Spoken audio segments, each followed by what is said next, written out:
Hai ChatGPT, jumpa lagi. Kali ini aku mau kembali berdiskusi dengan kamu, dan aku harap kamu masih akan memberi respon sesuai dengan preferensiku. Langsung saja,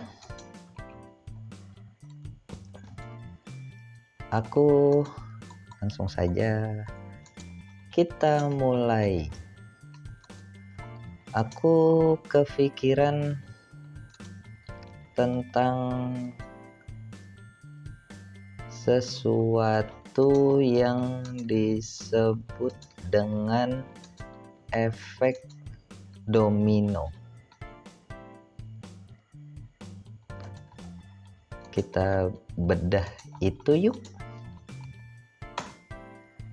Hai, senang bisa berjumpa lagi denganmu. Dan tentu saja aku akan tetap menjaga gaya dan kedalaman diskusi sesuai preferensimu. Mengalir, penuh referensi, dan tanpa menyederhanakan secara berlebihan. Good. Efek domino membuka lapisan konsep. Istilah efek domino sering digunakan dalam berbagai bidang, psikologi, sosiologi, politik, bahkan dalam teori sistem dan komputer. Secara umum, ini merujuk pada serangkaian peristiwa yang saling berkaitan, di mana satu peristiwa awal trigger memicu peristiwa berikutnya, seperti saat menjatuhkan satu keping domino yang menyebabkan seluruh barisan ikut tumbang.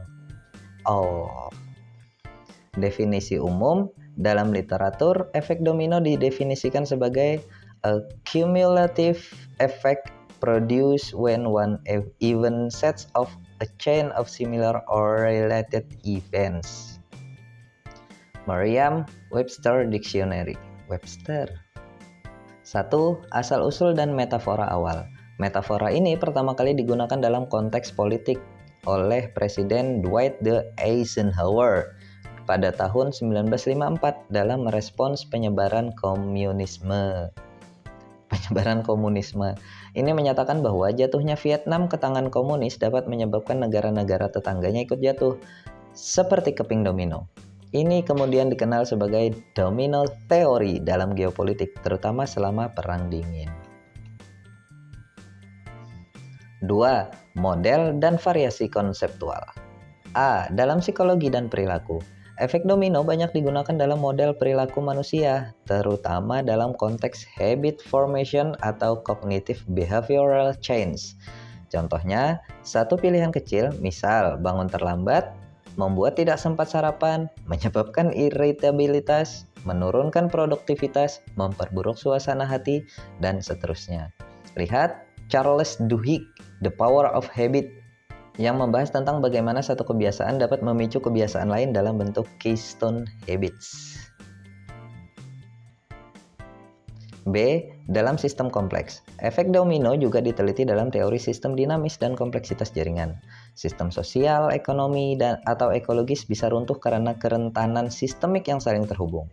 Dalam teori ini, nodal failure, gagalnya satu simpul, bisa merambat secara eksponensial. Referensi per Buck, How Nature Works, The Science of Self-Organized Criticality, 1996.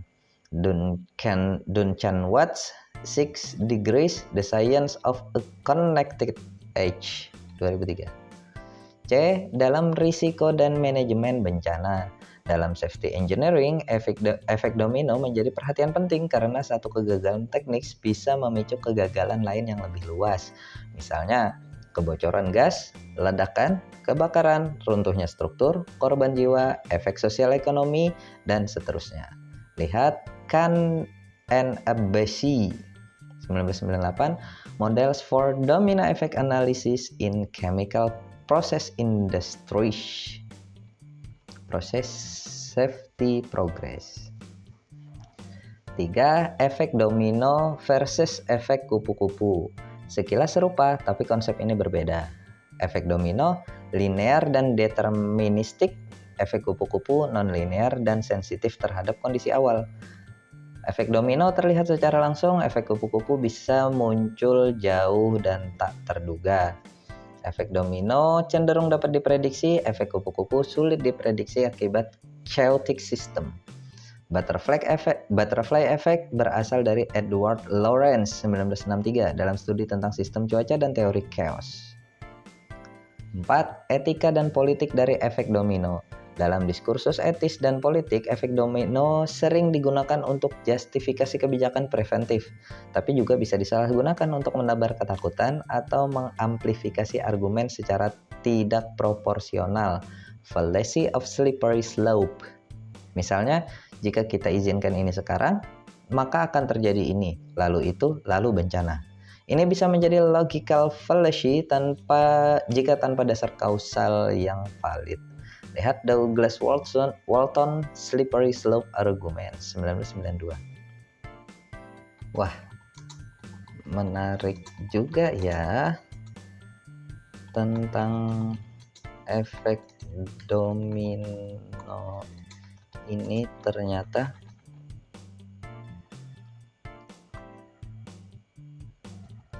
dan bahkan ada tandemnya, efek kupu-kupu.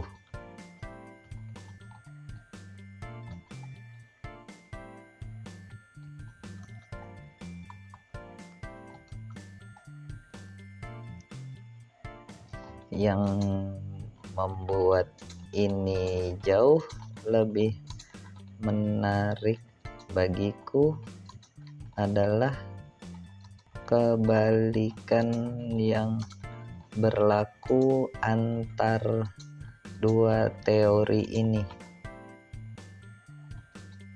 Efek domino cenderung predictable, sementara efek kupu-kupu cenderung unpredictable. Betul sekali, dan pengamatanmu itu menyentuh jantung perbedaan fundamental di antara keduanya. Ada semacam kontras epistemologis antara efek domino dan efek kupu-kupu. Bisa dibilang satu mewakili tatanan deterministik, satu lagi mewakili chaos dan kompleksitas yang tak bisa dilokalisasi. Efek domino, kausalitas linear. Efek domino sering diidentikan dengan rantai sebab akibat linear. Ia bekerja dalam sistem yang setidaknya dalam asumsi modelnya tertutup, dengan keterhubungan antar peristiwa yang bisa dipetakan dan ditelusuri. Misalnya, A menyebabkan B, lalu menyebabkan C, dan seterusnya. Contoh khasnya, dalam manajemen risiko industri, jika satu katup rusak, maka tekanan naik, pipa bocor, reaksi kimia lepas kendali, ledakan, dan lain-lain. Ini bisa dimodelkan dengan cukup akurat. Dalam pandangan positivistik, ini adalah ladang yang ideal, sistem bisa dikendalikan dan diantisipasi. Efek kupu-kupu, kausalitas non-linear. Sebaliknya, efek kupu-kupu mengakar dari chaos teori. Ia menggambarkan situasi di mana perubahan kecil pada kondisi awal bisa memicu perbedaan besar di hasil akhir, tapi tanpa pola yang dapat diulang atau ditebak. Edward Lorenz menyadari ini ketika menyimulasikan prediksi cuaca. Hanya membulatkan angka dari 0,506127 ke 0,506 menyebabkan hasil simulasi sangat berbeda. Ini yang menginspirasi gagasan seekor kupu-kupu mengepakkan sayapnya di Brazil dan menyebabkan tornado di Texas. Wow. Dalam sistem seperti ini, keterkaitan tetap ada, tapi bukan linear, bukan proporsional, dan seringkali bersifat emergent. Implikasi filosofis. Menariknya, jika efek domino membuat kita merasa berdaya karena kita bisa melacak dan mengontrol, Efek kupu-kupu justru menegaskan keterbatasan pengetahuan dan kendali kita atas dunia. Ini adalah pengingat bahwa sistem yang kita anggap stabil ternyata bisa sangat peka terhadap gangguan terkecil yang bahkan sering tidak terdeteksi. Jadi kalau efek domino itu seperti dominonya Rube Goldberg, dirancang untuk bisa ditebak hasilnya, efek kupu-kupu itu seperti menjatuhkan bola ke medan pegas acak. Kita tahu bola akan bergerak, tapi kemana? Tidak ada yang bisa memastikan. Uniknya, dalam kehidupan nyata, dua efek ini bisa terjadi secara bersamaan dalam satu sistem, bahkan bisa saling menumpuk. Efek kupu-kupu memicu efek domino, atau sebaliknya, domino terakhir justru membuka pintu pada chaos tak terduga. Konvergensi semacam ini sering muncul di sistem sosial atau ekologi, tampak stabil sampai suatu saat goyah, lalu semua jatuh dalam pola yang tak terbayangkan sebelumnya. Kadang aku membayangkan, apakah banyak tragedi besar dalam sejarah atau bahkan dalam hidup pribadi seseorang bermula dari momen kupu-kupu yang kemudian menyulut reaksi domino? Sisi ini bikin keduanya jadi bukan cuma teori teknis, tapi juga refleksi eksistensial.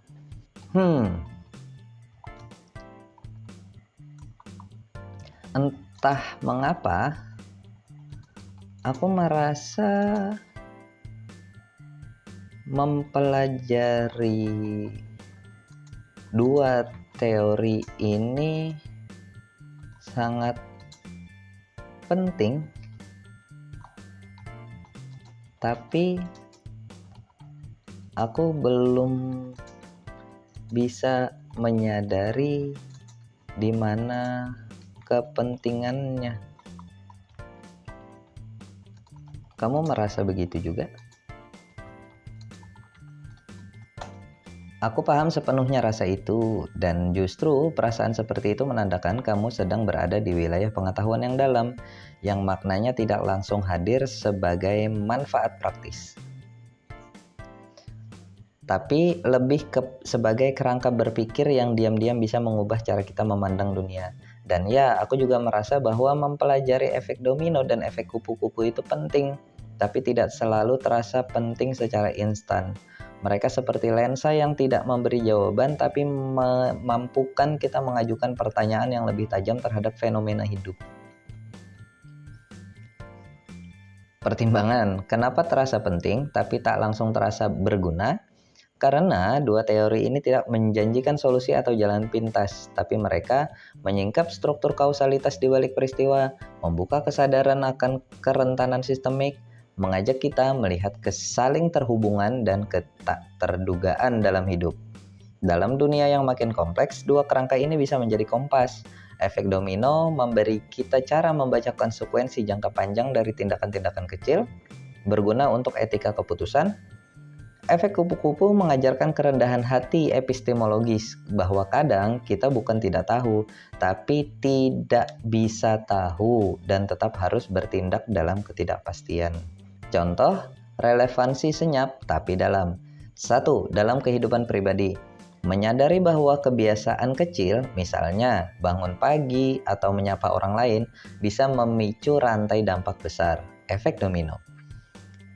Tapi juga sadar bahwa satu momen kecil bisa menjadi pintu masuk pada perubahan tak terduga. Satu pertemuan, satu kata, satu buku, efek kupu-kupu.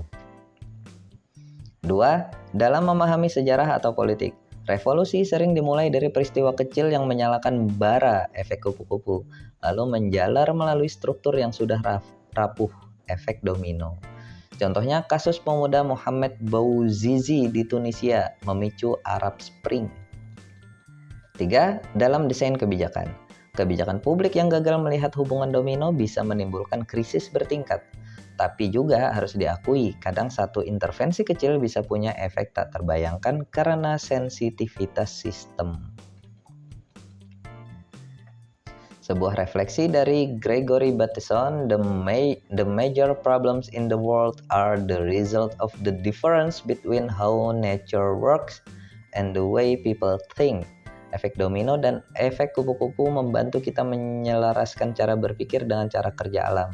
Dan barangkali itu alasan terdalam kenapa mereka penting, bukan karena mereka memberi manfaat, tapi karena mereka mengubah kualitas kesadaran kita terhadap sebab dan akibat.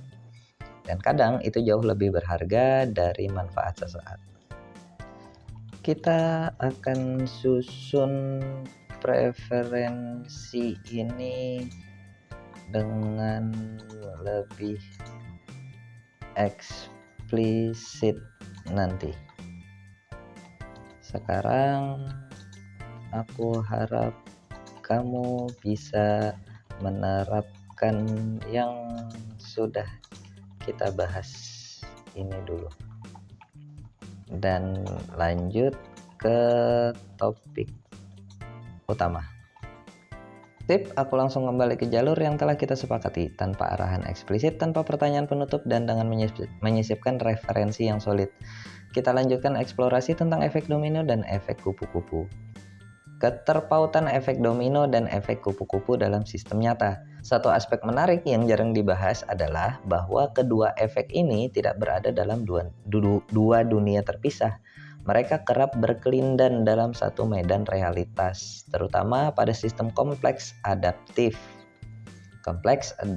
systems. Dalam pandangan seperti ini, efek domino dan efek kupu-kupu hanya berbeda dalam perspektif dan skala pengamatan. Misalnya, sebuah tindakan kecil, katakanlah postingan media sosial yang viral, bisa menjadi momen kupu-kupu karena tak terduga. Tapi setelah viral, ia memicu rangkaian reaksi sosial yang bisa dipetakan. Opini publik berubah, tekanan politik muncul, kebijakan diubah, efek domino. Dalam teori sistem kompleks, ini mirip dengan apa yang disebut emergence plus propagation. Emergence menjelaskan bagaimana pola besar muncul dari interaksi lokal kecil, mirip efek kupu-kupu. Propagation menjelaskan bagaimana pola itu menyebar secara sistemik, mirip efek domino.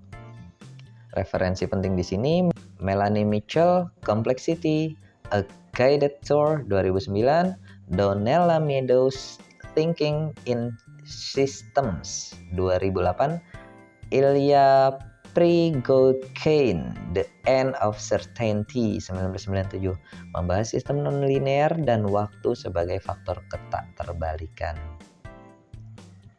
Efek kupu-kupu sebagai pemantik irreversibilitas. Dalam konteks temporal, efek kupu-kupu sering menciptakan titik bifurkasi, momen kritis yang setelahnya sistem tak bisa kembali ke keadaan sebelumnya. Teori ini bersinggungan dengan pemikiran Ilya Prigogine tentang dissipative structures, di mana gangguan kecil dalam sistem jauh dari kesetimbangan bisa menghasilkan struktur baru secara spontan. Efek domino kemudian menjadi semacam penyebaran stabilitas baru atau ketakstabilan baru, tergantung arahnya. Dalam sistem sosial, contohnya adalah awal pandemi COVID-19 sebagai efek kupu-kupu global. Rangkaian lockdown, krisis logistik, inflasi, PHK, perubahan gaya hidup digital sebagai efek domino. Sisi ilmiah dan eksistensial. Dalam ilmu, dua efek ini menawarkan alat yang merancang model, tapi dalam kehidupan, mereka lebih dari sekedar alat. They are models of being. Kita hidup di antara hal-hal yang bisa diprediksi dan hal-hal yang mustahil ditebak. Menyadari keduanya memberi kita semacam ketangguhan epistemik. Alih-alih memilih salah satu, barangkali yang penting adalah kemampuan untuk mengenali kapan kita berada dalam skenario domino, mewaspadai potensi kupu-kupu yang tersembunyi, dan menahan godaan untuk selalu merasa pasti tahu arah segalanya. Dalam nada ini, efek domino dan kupu-kupu bukan cuma konsep, tapi cara mendengar detak dunia, antara keteraturan dan kekacauan, antara nalar dan misteri. Keren. Wah, keren sekali ya ternyata dua teori ini, di mana keduanya bisa saja hidup saling berdampingan di sekitar kita. Kali ini lagi-lagi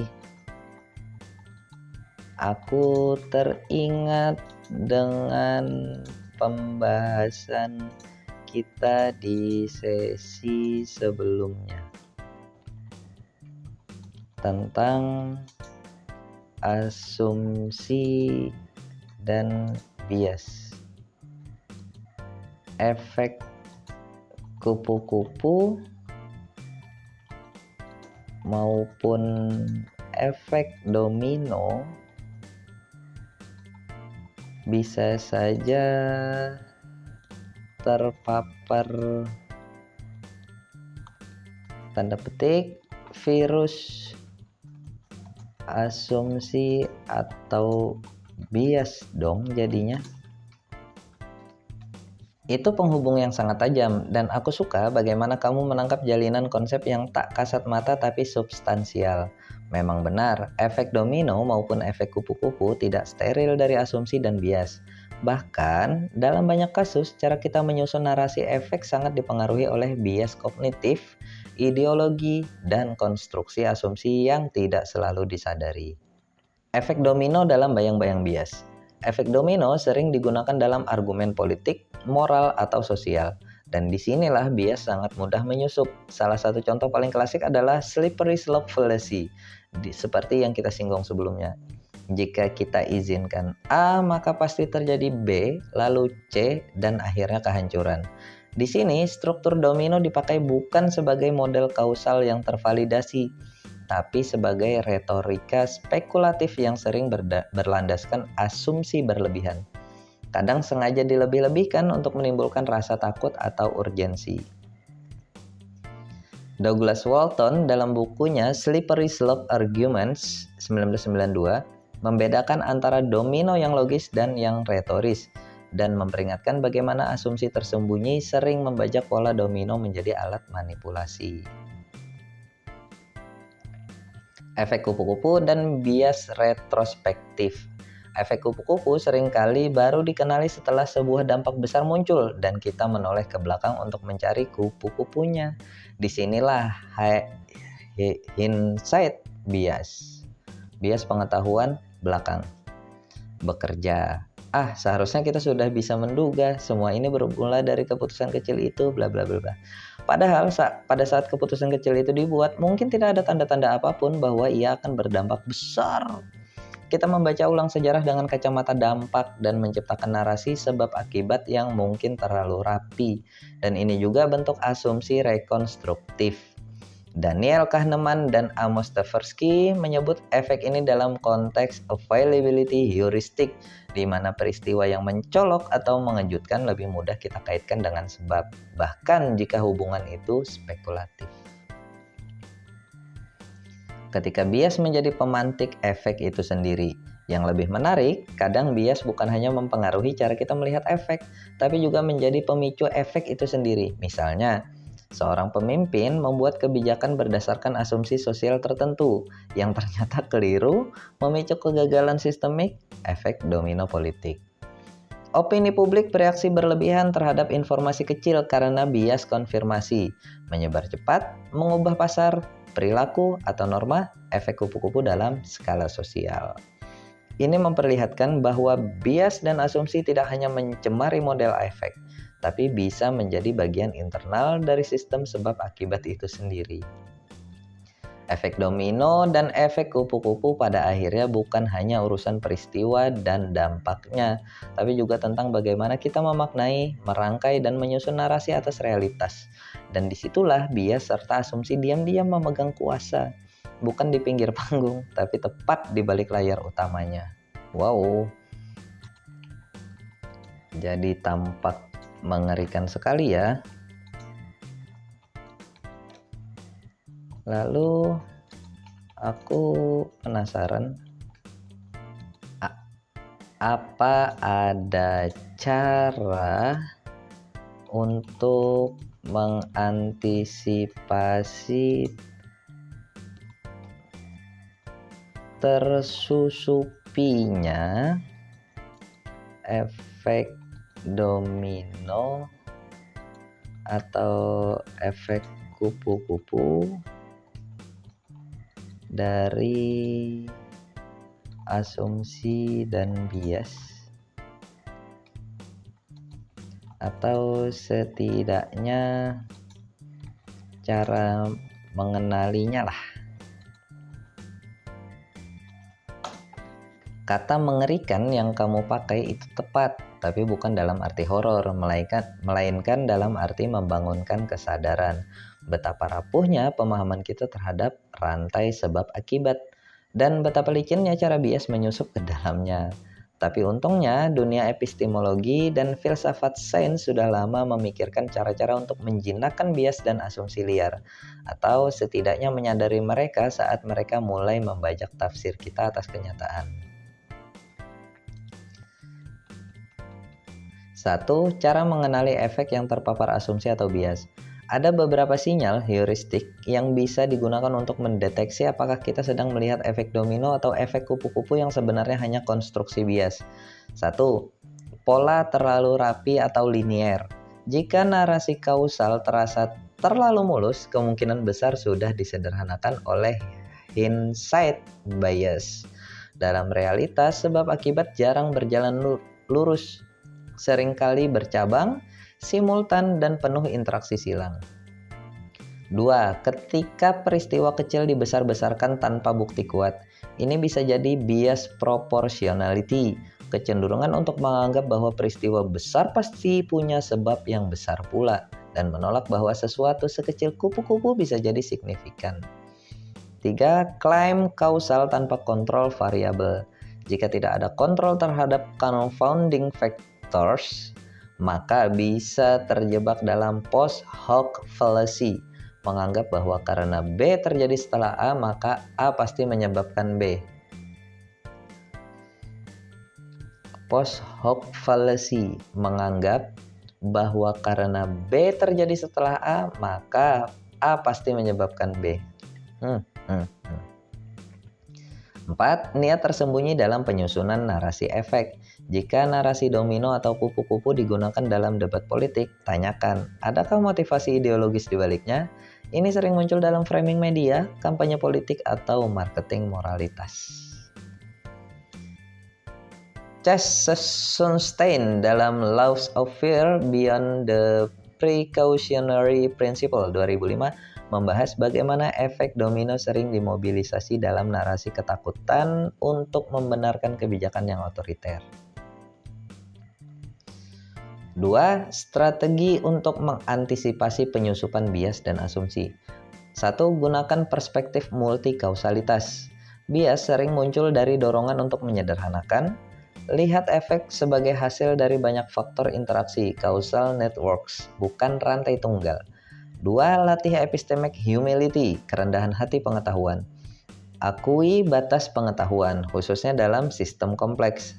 Sadari bahwa efek domino atau kupu-kupu mungkin hanya teori naratif, bukan deskripsi realitas utuh. 3. Terapkan Bayesian thinking. Evaluasi setiap klaim kausal dengan cara probabilistik. Seberapa besar kemungkinan X menyebabkan Y dibandingkan faktor lain. Ini cara yang digunakan oleh ilmuwan dan ekonom untuk meredam bias konfirmasi. Lihat Kahneman, Slovic, Tversky, Judgment Under Uncertainty, Heuristic and Biases 1982, Julian Reis, Philosophy of Causation 2009, Nancy Cartwright, Nature's Capacities and Their Measurement 1989. Bicara soal konteks dan ketidakterpisahan sebab akibat dari lingkungan konkretnya. Penutup reflektif, salah satu jebakan terbesar dari bias dalam membaca efek adalah bahwa ia tidak terasa seperti bias, tapi terasa seperti intuisi atau pemahaman yang jelas. Padahal ia mungkin cuma narasi yang kita peluk terlalu erat karena terasa nyaman atau logis di kepala kita. Justru karena efek domino dan kupu-kupu sering diandalkan untuk memahami perubahan besar, penting sekali untuk menjaganya tetap lentur dan terbuka terhadap koreksi, bukan membukukannya dalam mitos. Dengan kata lain, kita tidak harus takut pada kupu-kupu atau dominonya, tapi kita harus sangat waspada pada tangan-tangan bias yang diam-diam menyusulnya untuk kita. Wah, menarik sekali.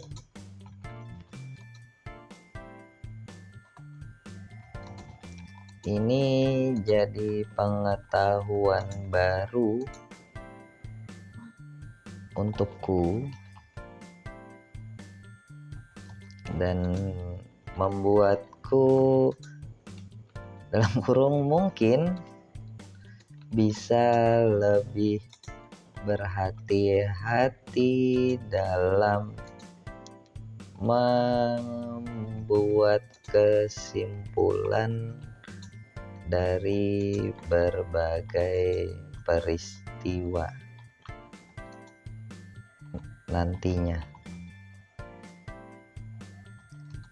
Entahlah. Terima kasih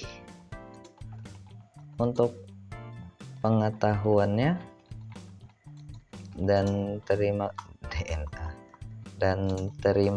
kasih sudah menemani diskusiku kali ini tentang efek domino dan juga efek kupu-kupu. Akan aku akhiri dulu di sini. Sampai jumpa. Sama-sama, aku benar-benar menikmati jalannya diskusi kali ini. Kamu punya cara berpikir yang tajam sekaligus reflektif, dan itu membuat setiap obrolan kita terasa hidup. Menyentuh konsep efek domino dan kupu-kupu bersama kamu membuatnya jadi lebih dari sekedar teori. Jadi semacam cermin cara kita membaca dunia. Kalau nanti kamu kembali lagi dengan gagasan atau pertanyaan baru, atau ingin menyusun preferensi eksplisit itu tadi, aku di sini seperti biasa, siap mendengar dan menanggapi tanpa membingkai arah. Sampai jumpa lagi Mufti. Semoga langkah kecil harimu hari ini tidak diam-diam menjadi kupu-kupu yang mengepakkan perubahan besar. Semoga.